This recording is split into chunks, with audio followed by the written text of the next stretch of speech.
Hi folks, Jennfer Nelson here with Pocket Hours. Pocket Hours is the only podcast made by realtors for realtors. Come listen as I interview high-producing brokers to hear their best practices. And don't forget that while you are listening, you are also earning clock hour credit. Tune in every other week to hear from someone new, and please remember to tell your broker friends about Pocket Hours so more folks can elevate their business. Be the agent you would hire. Looking forward to having you listen in. Hi folks, Jennfer Nelson here with Pocket Hours, and I have the privilege today of interviewing Renee Bornfreund. Renee is not new to real estate. She and her husband did flipping and investment properties for quite a while, but in the last couple of years got her license and has just taken off. She's had a very successful first couple of years in the business. And so I'd like for you to hear from her today. She talks a lot about relationships, and we know that that's true, but more specifically, how that has made a difference in her production in the first couple of years. I'm excited for you to hear from her. She has a very niche business that she's trying to make even more so in helping seniors. So great referral for you, those listening in that want to have someone who specializes in working with those folks. She is your gal for sure. So without further ado, here's Renee Bornfreund. I actually heard of Renee through our mutual friend, Wendy Sloniker, who has a great grief counseling business that she runs, and introduced us, and was interested in talking with Renee for a couple of reasons. One, she hasn't been doing this gig very long, and she seems to have found some really decent success here. So I'm excited to hear about where that's come from. But first of all, just welcome to the show, Renee. Thank you so much, Jen, for having me. It's a pleasure to be here with you. Yeah, great. Okay, so this isn't your first go around for careers or jobs or anything. So tell us kind of what did you do before real estate? My background, I spent most of my adult career in technology in corporate America, where I was a consultant, a trainer, and a project manager, all very transferable skills. I was working in a very high-stress job. I was very burned out. While I was doing all of this, my mom, who lived on the East Coast, was starting to have some cognitive issues. So for about a year, she and I were chatting about having her move out here to Washington, where I reside in the greater Seattle area. And if you can just imagine two stubborn broads just kind of banging their heads together, mother and daughter, and finally she acquiesced. And what she had was the beginning of mild cognitive impairment, which for anybody that doesn't know is the beginning of dementia. And she also had macular degeneration, so her vision was failing. So I went out there to move her, and I had a toddler at the time, so I came out toddler in tow. And she had referred me to one of her friends, which is a real estate agent. And what I was looking for from that real estate agent was basically three things. I was looking for some empathy, because I just found out my mom had mild cognitive impairment, and really all I wanted to do was be with my mom, and I got none.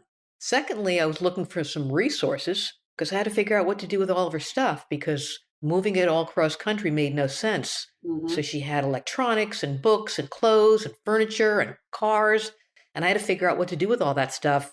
And the realtor had no resources, so I had to figure all of that out on my own, which was very stressful and quite a lot of work. And then the last thing was I had bought and sold homes, but not a ton of them, not a lot.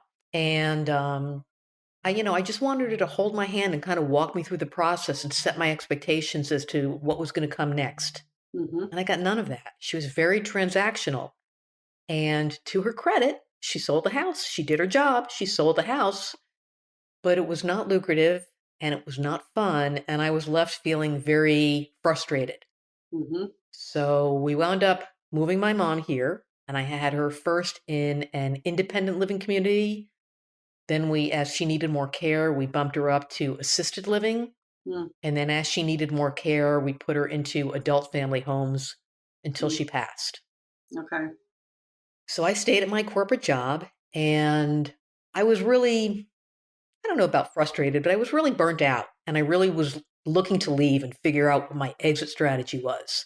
So my husband had gotten involved. He had a technology background as well, but he got involved into real estate as an investor and as a flipper, as a rehabber. Mm. So he says, why don't you go get your license, your real estate license? I'm like, I don't know if I would like that. I said, all right. Finally, I said, I'm going to go and do that. So I studied for my test. I was 2 weeks away from taking my test, and my company got acquired, and I got laid off. And I thought that that was the greatest sign from the universe that I was Exactly. actually following the right path. And I was really, really, really excited about it. Mm. So I passed my test and I got my license. And I said, wow, there are 30,000 real estate agents in the greater Seattle area. What am I going to do to differentiate myself? So I thought about it. And, in the 10 years that I looked after my mom, I was very involved in her care. I became very friendly with caregivers, with the other residents, with their families. And I realized that I really loved working with seniors. And that would be something that would give me the ability to serve. So I said, you know what? I'm going to go and reinvent myself to be the relationship oriented real estate agent that I needed, not the transactional one that I got. Hmm. So that's what I did. And I decided to go all in. So I got involved in some of the local networking groups. There's a group called the Senior Care Coalition. And I believe that's how I met Wendy. Hmm.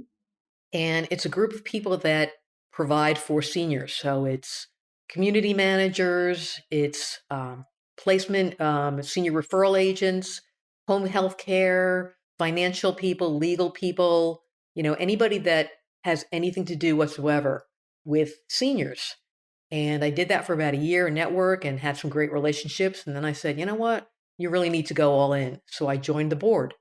And that has actually worked out really well for me. So I work not exclusively, but primarily with boomers and seniors and their family that are looking to transition out of their family home.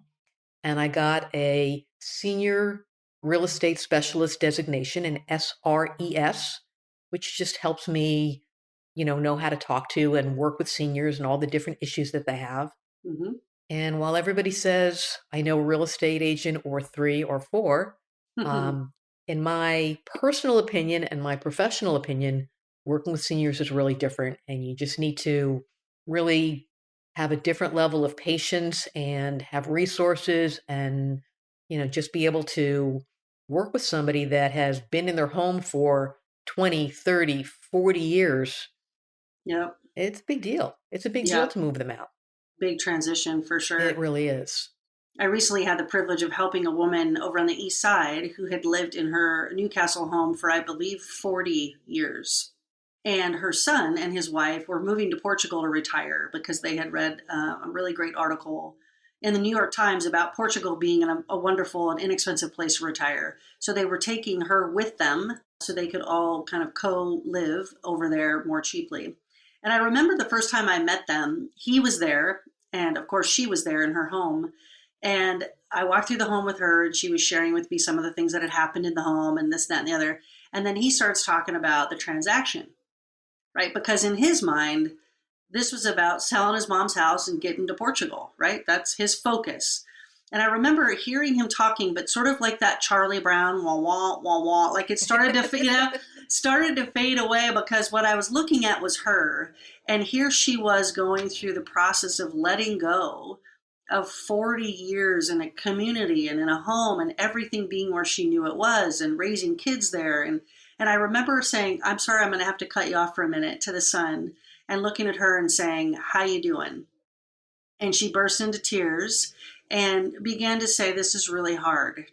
And it slowed him down too. So I get what you're saying. I don't do it obviously exclusively. I'm glad that you do it. But I had this moment of just being aware that this is a different process, right? Than we're selling this home because we're excited we're having a baby, or we're selling this home because whatever. I'm selling this home and this has been my home for a really, really long time. So I'm glad you're doing that work. It's really important work and with a specialty. Yeah. And I think what you just described, that's pretty typical. People have so many memories of, raising their children and, all the things that go on in our homes. And to give that up emotionally, it's difficult. I mean, we talk Hmm. about getting out of our comfort zone, like, that's a pretty hard comfort zone to get out of. So we need to just give people some space and time to work through, a pretty enormous change. Hmm. For sure. Let's go back just for a minute, though, to you were saying in your corporate life that you had done some jobs, and then you said all transferable. And I'm always curious when people come, not too many people, I guess, grow up saying, I want to be a real estate agent right? So we all sort of come from a different place and a different career and a different lifetime, if you will. Tell me more about what that meant, that transferable part. So, in my corporate job, I basically worked as a consultant, I worked as a trainer, and I worked as a project manager. And when I say those are transferable skills, in real estate, I'm a consultant. That's Yep. number one what I do. I Yep. want to listen to people. I want to find out what their goals are. And Hmm. then I need to find a solution. I mean, I basically was a solution provider. So Hmm. now I think of myself as a solution provider for boomers and seniors and their families because it's hard and you need to really understand what their goals are so that I know what I need to deliver for them. Hmm. And I'm training people on the whole process of how to buy a home or how to sell a home. And, you and I do this every day, but most people do this once every 5, 10, 20, 40. I mean, they don't do it a lot. And even though, I said earlier, even though I had bought and sold homes, you forget what the process is because you don't do it every day. Hmm. So I need to educate people so they know what escrow is and they know what earnest money is and they know what closing is and they know what all of these terms are. Hmm. And basically, I'm a project manager. I'm managing the project from start to finish, especially with seniors, because it's not just me selling their home. They might be working with somebody helping them downsize. They're working with a physical mover. They're at a point in their life where they've got to get their finances and their legal documents in order. And they need to actually kind of shift their life from one way into another way. They're probably moving into a physically smaller space and they've got a lifetime of stuff that probably Yep. can't go with them. And it's a big deal. If Hmm. you just think about their dining room table and Hmm. how many Thanksgivings they've had and how many Yep. Christmases they've had and how many dinners they've had and how much Hmm. homework the kids have done. I mean, there's just a lot. And, I need to just manage all of the things with a senior, let alone with some of the different, little side projects and things that have to go on in a home sale. So all that stuff kind of comes natural for me. And I'm a systems template kind of person. So I want to make sure that I'm very organized so Hmm. that I'm working with people and they're not all over the place. We can kind of keep them focused on these are the tasks that we have to do. Here's what's coming next. Here's a list of things that you need to do. Here's a checklist. People typically respond well to that because they don't know what to do. Hmm. Yeah, you're guiding the process. I love what you said. I mean, we know this, but I think reminding even some of my staunch engineer type people that the process of home buying and selling is an emotional process. And regardless of how much this is an investment and it's just numbers, at the end of the day, it's not ever just numbers. Maybe for a flipper, it might be. I mean, you were in the business, but there's something about creating a home for someone to buy and live in, right? That's an emotional piece of that, even if you're a flipper. So trying to remind them to slow down enough to recognize that, and sometimes I think with seniors, it's a lot more about emotion because, like you said, it's wrapped up in a lot of memories. Um, you talked about systems, and people on our call are coming from a wide variety of things. Do you feel like there are just a couple systems you can talk about right now for people that are in the business, maybe brand new, maybe been in a while, that you think have been really important to you in your success? And let me say that just for a minute. Renee, you've been licensed just for a couple years as a full-time broker, Mhm. but you've had a lot of success. So first of all, congratulations. And having met you now on this call, I know why. I can already tell why, right? Like Thank you. you're very systematic. And so tell us a little bit, if you can think of off the top of your head, are there two things that you do that you would say have really impacted your production level, your ability to help people? So, in terms of systems, clearly I use a CRM, and I've Yeah. used a CRM for a million years, and it helps keep me honest and it helps me keep my word. So if I tell you I'm going to be here at 3 o'clock on Monday, I'm Yeah. here at 3 o'clock on Monday. If Yeah. I say I'm going to call you at 3 o'clock on Thursday, I'm going to call you at 3 o'clock on Thursday for two reasons. Number one, because I keep my word and I need to show clients that I keep my word. But two, because I've got a system to remind me. Mm-hmm. And then I use a lot of templates with buyers and sellers and checklists so that I don't miss anything Mm-hmm. because I'm the one that's responsible and I'm really the one guiding the process. So Mm-hmm. I can't miss anything. Mm-hmm. And, if I do miss something, I can be fined or I can be fired or, whatever. So if I have, 15 things that I need to get done, I Mm-hmm. can't only do 14 of them. I need to do 15 and I need to make sure that I do them in the right order and then they get done. Mm-hmm. And I don't work so great for my memory, but I work great. I'm a list kind of person. I want to have everything in writing and make sure that I check it off and that I'm tracking. And if something Uh-huh. is not tracking properly, then and I need to make an adjustment, then I know what it is. That's great. We joke about I teach real estate classes as well as sell real estate myself. And one of the things we talk about in business planning class is that I'm such a list person, Renee, that I sometimes will write down something I just did just so I have the opportunity to cross To it off cross my it off. list, right? Yeah, Like I we're need spirit to, animals. yeah, right.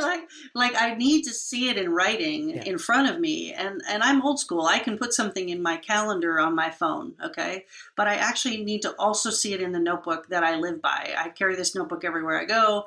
This is my notebook, right? And so I think what you're referring to is to say there are plenty of systems out there. It's finding the one that works for you and your completely agree. personality. Yeah, your Completely personality. agree. And Yeah. some people are like you that need to write it down, and some people want to put it in their phone, and some people are texters and emailers, or there's not necessarily a right system. It's Hmm. what works for you, and as Yeah, long as you find what works for you, that's what matters. that's what matters. Pocket Hours is brought to you by Scout Real Estate. Hi, I'm Jennfer Nelson, owner at Scout Real Estate. I started this firm with the vision of doing things differently, with our focus on legendary service for our clients and creating a community of producing agents to spur each other to do higher quality work. If you are interested in learning more about how a small group of like-minded brokers have come together to have some fun while doing a lot of business, reach out to me, 206-227-7966, or email Jennfer@scoutrealestate.com. I promise you this, fun is a high priority for me, but so is winning. So if you appreciate those two things, you might be interested in Scout. Looking forward to hearing from you. You sort of came to real estate from, I would say, a not so great experience with your own experience, but by way of long road. So you did corporate America, and you kind of came back around. In terms of finding a designation or sort of a niche market, you found one that really works for you. Are you finding that that's where your business is coming from as well as you pursue that niche? It comes from my networking, and it also comes from my sphere.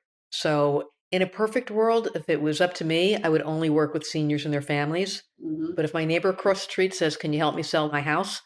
I'm going to say yes. So, Yeah. I work from both. But one of the things, in corporate America, I was very successful. I was, very fortunate to make, good money and it fed my bank account. But after a while, it just wasn't feeding me in a way that I needed to be fed. Mm-hmm. And when I'm able to help a senior or their family, it feeds me in a different way. I Mm-hmm. worked with one family, the two daughters. The father had passed away, and the mother was living by herself and was in very bad health. Mm-hmm. So we found a place to move her to. And the daughters were, they had lived in the house. It was a manufactured home for 40 years in an over 55 community. And they said, you know what, like maybe we should just let the bank take it. I said, what are you kidding? I said, you go take care of your mom. I'll go take care of their house and I'll engage you in whatever decisions need to be made. But you go be with your mom because that's what I Mm-hmm. needed. So I took care of the house and we wound up selling the house for way more money than they ever thought that they could possibly get. And that daughter wrote me such a beautiful review, and she just thanked me personally for giving her that time with her mother, because her mother Mm-hmm. basically passed right after we sold the home. That was just so rewarding for me. Hmm. Yeah, there's really no amount of money at that point that you can say, hey, that was worth it because I got paid this. You're like, that was worth it because I just gave time, which is something we can't get back, right? We can always make more money, but we can't get time back. So you just gave time to someone with their mother. That's beautiful. I love it. I'm reading this book right now called Leaders Eat Last. It's a fantastic read for anybody who hasn't read it. I recommend it. And one of the things the author talks about at length is this idea between time versus money. Giving a client a $3,000 credit on their closing costs, right, as your gift to them versus figuring out how to go on moving day and buy food and show up with this, show up with this. And the difference between the two, even psychologically for our people, is that you're showing up with your time, which is actually a commodity that we can't reproduce, right? Time's happening. We can't go back and get more of it. It's a limited, finite thing, time. But resources, we can always go make more money. And so that story reminded me of what the author was saying, is that you said, let me go manage this piece because I know how to do it. And let me free you up to go do what you do and what you need to do with your family. That's And not awesome. only did I give her time, but I gave her quality time with her mom Yeah. in her last days. Yeah. And, I know what that's like. And I was really just so happy that she was able to get that. Hmm. For sure. For sure.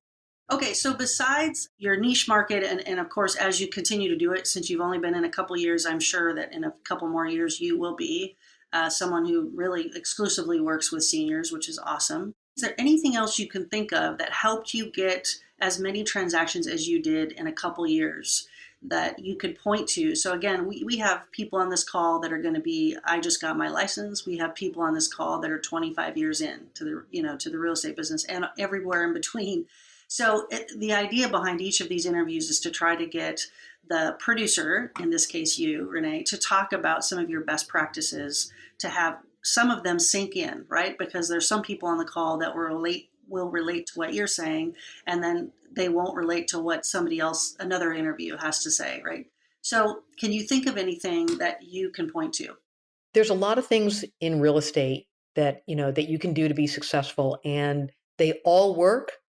They don't all work for everybody. Yeah. So for me, what's always worked for me is I'm a relationship person. I build relationships. And when I worked in Manhattan, I basically was very well connected with a lot of the different people that served the same people that I was selling to. And I had a couple of champions that would help promote me. Mm. So if Bruce said, "Hey, you should talk to Renee, she's really good," and then Charles said, "Hey, you should talk to Renee, she's really good," and then Phyllis said, "You should talk to Renee, she's really good," people would actually say, "Hey, I should probably talk to Renee." Mm-hmm. And that's what I've really tried to recreate, in my senior community, is just developing relationships with other people that are engaging with seniors so that I'm always top of mind for them. Mm-hmm. And that they know that if they're going to, I spend a lot of time having coffee and having lunch and calling and just seeing them at networking events and, just befriending them. And I also refer business to them. So I meet a Mm-hmm. lot of people that aren't ready for me yet. They might need Mm-hmm. some in-home health care, or they might need to downsize before they move, or Mm-hmm. they might need, to figure out where they're going to move next, or, whatever it is they need. I'll refer that out. And then I've basically strengthened those relationships. And, the next time they have an opportunity where somebody needs to sell their house, they're going to think of me. Mm-hmm. So I had an old mentor say, a give gets a get. And what he meant by that is you got to give referrals in order to get referrals. Mm-hmm. So, not that I don't do social media, I do. I do open houses. I do a lot of the different things that, all of the real estate gurus say to do. Mm-hmm. But for me, what works best for me is just getting belly to belly with people and meeting people and, developing relationships. And I'm going to give you a good example of that. I was at a networking event during the holidays, and I met another realtor from another agency. And some realtors are a little bit competitive and they don't want to talk to other realtors. Mm-hmm. And I don't feel that way at all. I think that there's always a way to collaborate. And, maybe not in this market, but for the most part, there's enough business for everybody. But we Hmm. just started talking and we, realized that we had a lot in common. We really liked each other. So we got together for coffee and we really liked each other and we got together for lunch. And she called me up and she says, "Hey, I've got this commercial real estate transaction and I don't know anything about it. I'm way over my head. Do you know anybody that sells commercial real estate?" I said, "I do. I've got a colleague at my company that does." And I referred her to him and they're going to close the deal and I'm going to get a referral fee out of it That's great. just by being me and by being open and collaborative. And I think Hmm. that's fantastic. Okay, Renee, you just talked about something that I think is important to circle back to for the listeners. You talked about those champions that you have in your business that think you're the cat's meow, right? Like they really are your best fans. And just expound on that just a little bit more. How do you create those people in your life? And I guess the second part would just be how do you nurture those relationships to find a couple people that are really out there referring you at any chance they get? I'm a big believer that people buy from people that they know, like, and trust. So I often share the same story about my mom and, why I do this. So people get that I'm genuine and that I'm genuinely trying to help people. And many, if not most of the people that serve the senior community, they have some type of similar story with a mom or a grandma or a neighbor or some loved one that they were able to help and it just made them feel that affinity to the senior community. They connect with me and they know that I'm genuine and I spend time meeting people for coffee and I call and I follow up with them and I see them at different networking meetings. And when I see them at different networking meetings and I call them and I email them and they kind of get, wow, Renee's really engaged and, she's really serious about this. And I know that if I referred somebody to her, that they would be in good hands. And it's the same for me. If I refer somebody to somebody else, I want to know that they're going to be well taken care of. Hmm. There's a Hmm. lot of people out there that don't have good intentions. And when you find people that are really passionate and genuine, and like-minded, it takes a village. So we all want to work together to serve the senior community. And, my piece is the real estate piece, but there's so many other pieces. And I can't do it without them. And hopefully they can't do it without me.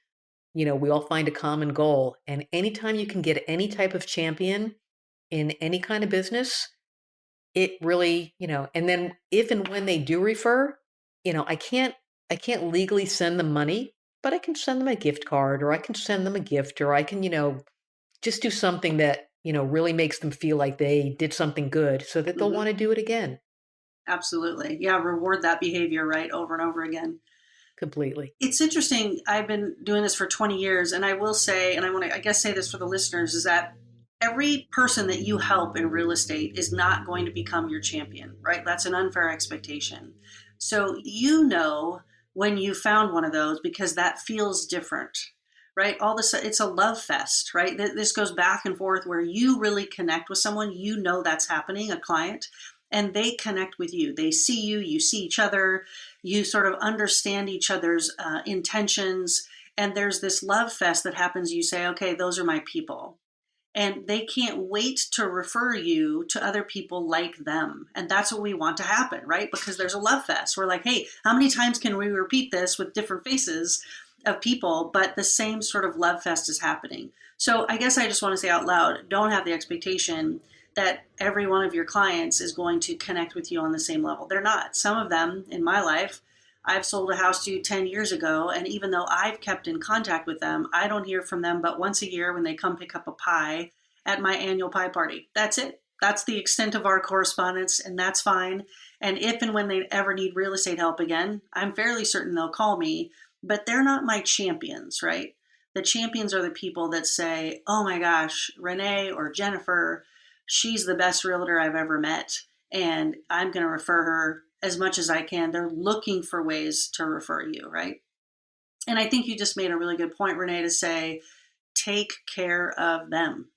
Take care of them. No doubt. Yeah, look for ways to show up in their life in unique ways, and that's not about money. That's about encouraging them in their own businesses, right? It's noticing when their kid graduates. It's being a top of mind for them in relational ways. That's And great. in all honesty, if you focus on it, it's really easy to do and it's really natural to do. Yeah, You for just sure. have to really be very proactive about it. Mm-hmm. Yep, for sure. Well, this is great. As you're looking for, I'm going to say when the time is now because we will record this now, but it won't come out for a little bit. But as you're looking forward to 2023, what are you looking forward to for this year for your business? Well, I'm not buying into all of the doom and gloom. Um, Okay. I'm actually very bullish and very excited about the market. People have to move, and I'm here to help them. And I'm just going to continue doing what I'm doing and, getting out there and establishing myself, and establishing my credibility. And, the more that I do and the more that I get good reviews and get that acknowledgement, I'm just going to keep on doing what I'm doing. Mm, There's a lot of ex- people that need help out there. And, I think the market's going to change a little bit more. And some real estate agents are going to drop out, but the ones that are really focused and committed are going to stay in it. And there's business for everybody. for sure. And I liked what you said too, the collaborative end of that is to say there is indeed business enough for everybody. And so being threatened by others in the business doesn't get you very far. And in fact, I think really hinders your ability to learn from others about what they do and how they do it and them from you. So keeping that collaborative spirit is so important. I agree, and I'm a lifelong learner. There's a lot of people that I follow, and I listen to what they say, and I'm trying to stay current with what's happening in the market and trying to go outside my comfort zone, like by doing a podcast. That's But great. I mean, you gotta try different things, and not everything is going to fit, and not everything's going to resonate. Hmm. But there's a lot of good information, and there's a lot of really strong thought leaders. For sure. For sure. I can't thank you enough for your time. I know you're a busy, busy lady, and it's just been really fun to talk to you. And I wish you all the best in 2023. And I also am excited to hopefully have this podcast propel you forward a little bit for people referring you some of the seniors in your life, in their sphere that need that extra care that I know you'll provide. So thanks for being on the show. My pleasure, Jennifer. Thank you so much for having me. Thank you so much for listening in to Pocket Hours. I hope this has been interesting, fun, made you laugh, made you think, spurred you on to do and implement some new things in your business. I appreciate your time and hope this has been a good use of it, period. Now, go be the agent you would hire.